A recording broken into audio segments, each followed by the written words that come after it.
Halo para pendengar dimanapun kalian berada, balik lagi di channel Gary Christopher. Oke, dalam video kali ini kita akan kembali membahas tentang Alan Yusashioka ni Makiko Maretake Dewa Isekai Heiwa Deshita. Dalam part sebelumnya kita sudah mengetahui kalau Kaito telah kembali lagi ke Symphonia setelah berlibur di Rekforsia selama 4 hari 3 malam bersama dengan Zeke. Dalam part kali ini panel cerita pun berpindah ke hari 9 bulan angin. Tepatnya di pagi itu Kaito, Aoi, Hina, Luna Maria, Zeke, dan Lilia kedatangan seorang tamu yang merupakan utusan dari 6 Raja Iblis, teman-teman. Dia adalah iblis berperingkat tinggi dengan telinga kucing yang lucu. Sang iblis memperkenalkan dirinya sebagai Karaway. Hari ini dia bertugas untuk menjadi pengantar undangan dari 6 Raja Iblis untuk festival 6 Raja yang akan diadakan antara tanggal 23 hingga 30 bulan Api. Festival 6 Raja Dunia Iblis ini juga akan diadakan di sebuah pulau besar bagian utara dunia iblis. Nah, setiap undangan juga katanya memiliki peringkat dengan urutan besi, perunggu, silver, emas, platinum, dan yang paling tertinggi adalah hitam.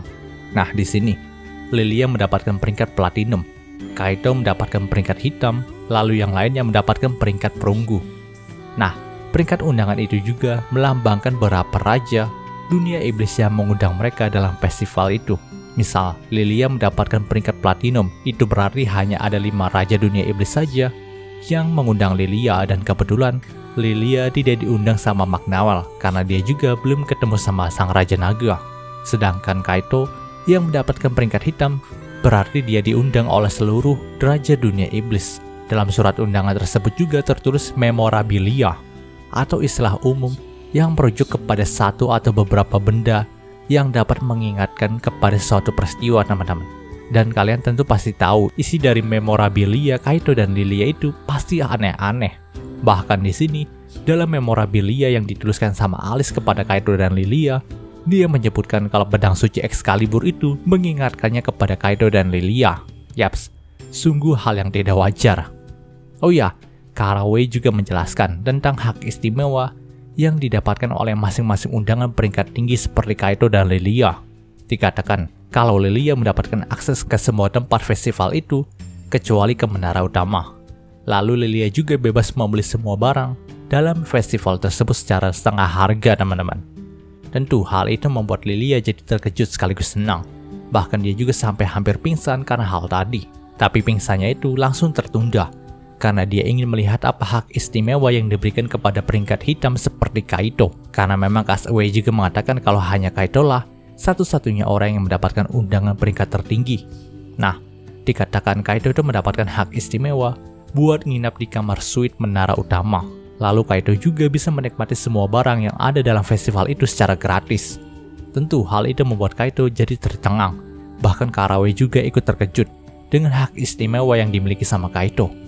Dia tidak menyangka kalau hak istimewa Kaito bisa seluar biasa itu.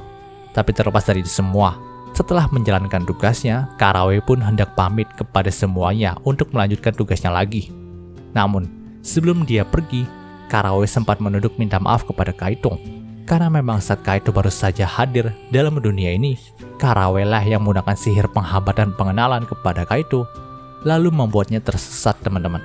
Ingat, saat Kaito pertama kali datang ke dunia ini, Kaito sempat tersesat dan ditemukan sama Goro. Nah, ternyata itu adalah ulah dari Karaway. Di sini Karaway berkata kalau dia siap menerima hukuman apapun dari Kaito. Dia siap kalau Kaito ingin mentertawakannya hingga puas. Bahkan jika Kaito tetap tidak memaafkannya setelah dia melakukan penghukuman tadi kepada dirinya, itu bukanlah masalah bagi Karaway. Karena memang perlakuannya kepada Kaito memanglah tidak termaafkan. Mendengarkan semua pengakuan dan permintaan maaf dari Karaway, Kaito pun berkata kalau Karaway tidak perlu segitunya minta maaf kepada dirinya. Karena toh dia juga tidak terluka ataupun mengalami kerugian pada saat itu.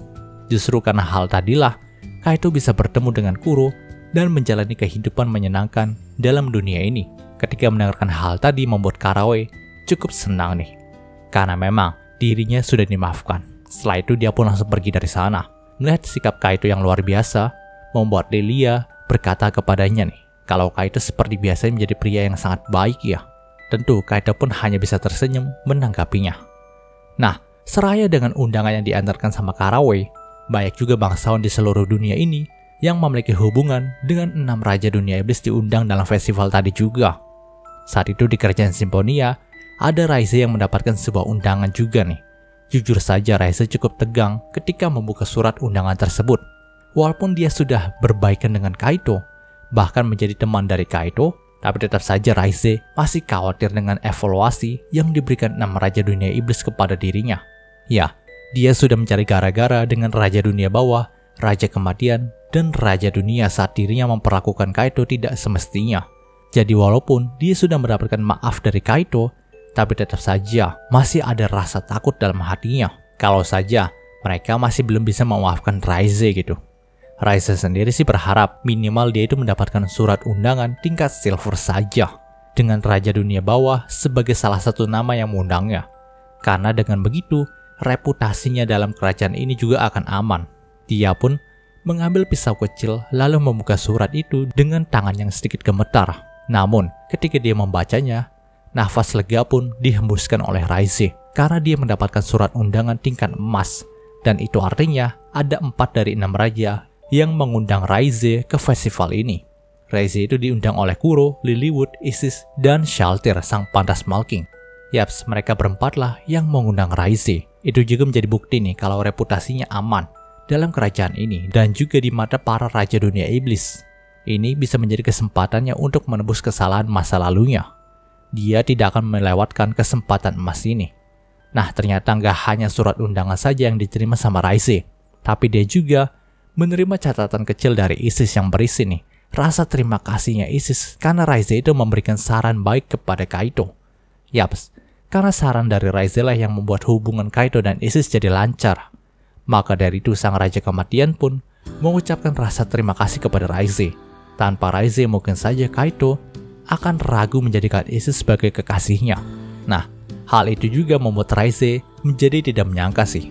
Karena memang itu hanyalah sebuah saran kecil kepada Kaito. Dan dia ngiranya juga Kaito tuh bakal ngambil Lilia sebagai kekasih keduanya.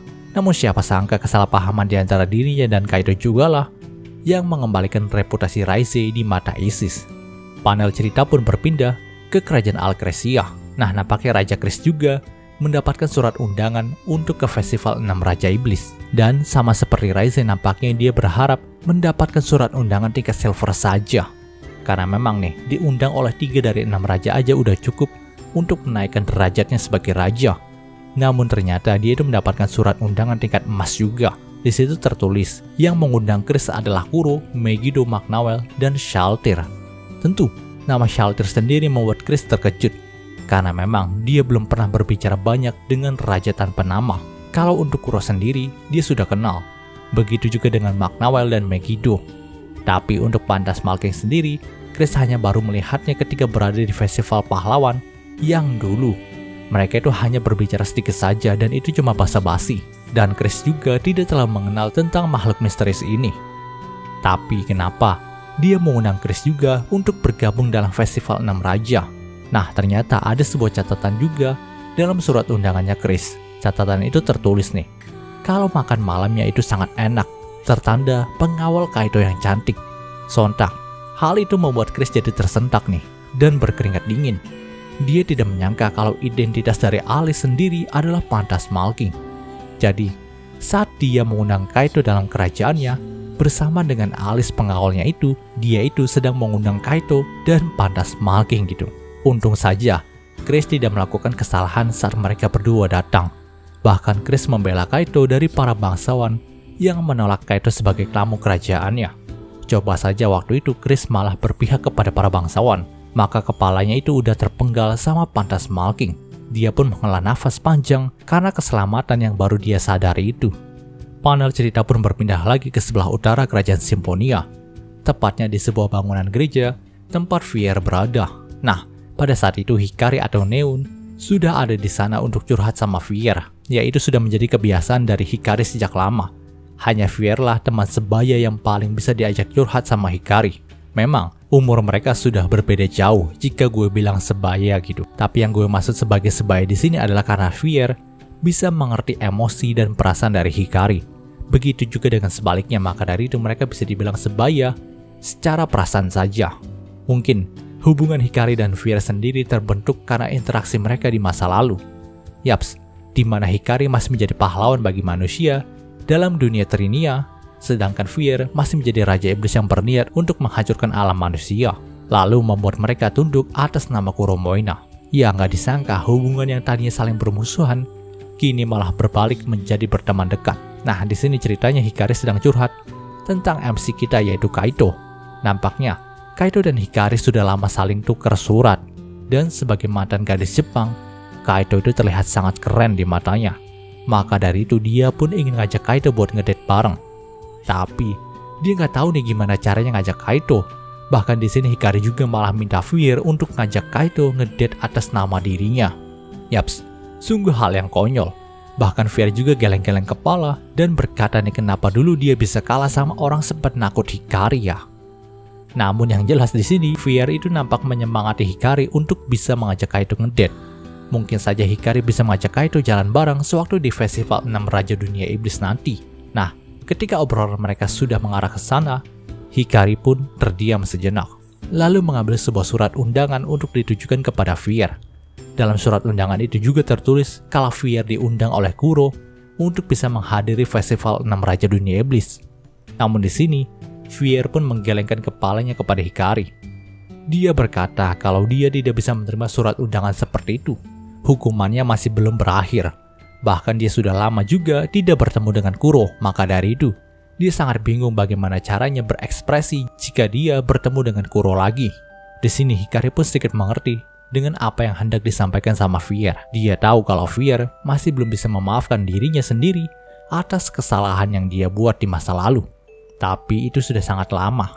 Bahkan tidak ada yang menyalahkan Fear atas kesalahannya tadi. Terlebih lagi Kuromoina gitu. Namun, Fear tetap menggelengkan kepalanya. Dia telah membuat Kuromoina menangis. Kuromoina adalah orang yang membawanya menjadi bagian dari keluarga. Tapi dia malah menyakiti hati Kuro. Maka dari itulah sampai kapanpun, Fear masih belum bisa memaafkan dirinya sendiri. Dia tahu kalau dirinya datang ke festival itu, maka Kuro juga akan menyambutnya dengan senyuman. Karena memang Fear sudah lama mengenal Kuro. Dia tidak akan pernah membenci keluarganya sendiri sampai kapanpun. Namun ini demi kebaikan dirinya sendiri. Maka dari itu untuk sekarang, dia tidak bisa menerima undangan tersebut. Mendengarkan hal itu membuat Hikari mengerti nih. Dia pun langsung mengalihkan pembicaraan mereka kepada topik yang lain. Dan mereka pun mengobrol hingga matahari terbenam. Nah, ketika Hikari sudah pergi, Fear pun menatap surat undangan yang sengaja ditinggalkan Hikari di sana. Tapi saat dia memejamkan matanya, dia pun teringat salah satu perkataan Kaito nih, yang berkata kalau memang Kaito tidak peduli dengan dosa apapun yang dilakukan oleh Dr. Fear. Dia tidak akan pernah merubah rasa hormatnya kepada Dr. Fear, yang memang telah melakukan pelayanan kepada seluruh manusia terutama dalam simfonia ini.